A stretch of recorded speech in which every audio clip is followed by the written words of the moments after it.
Lai slavēts Jēzus Kristus. Klāt Augusta 2. katoļu baznīcas vēstneša numurs, un šajā numurā varēsim lasīt Latvijas ministranti Romā. Iznākusi kardināla Jāņa Pujāta grāmatas sprediķi. Kas jādara pēc svētceļojuma? Karavīri pirmo reizi dodas svētceļojumā uz Aglonu. Jauniešu lapā skautu dienas 2014. Fotoreportāžā Svētceļnieki Latvijas ainavā. Pāvests runā. Pāvests Francisks apmeklē Dienvidkoreju.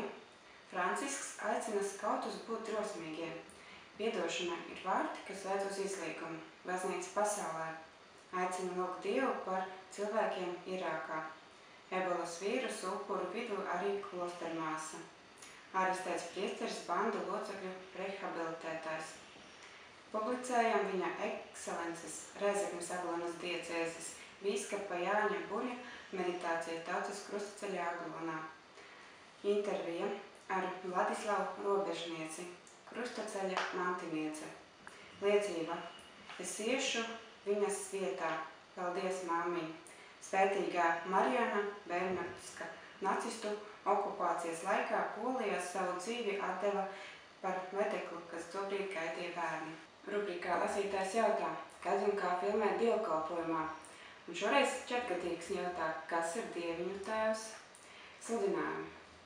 No 29. līdz 31. augustam nedēļas nogali jauniešiem, kas vēlas izsināt savu aicinājumu. 2015.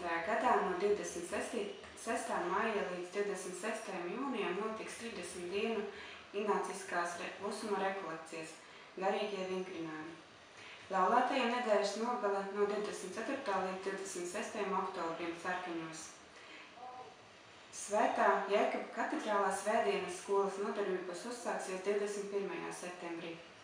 Aicina jauniešus bērnus vecumā no 9 līdz 25 gadi mācīties gitāru spēli un vokālo mākslu. Sveicam arī priesteres jubilējas. Pagaidām viss līdz nākamajam numuram.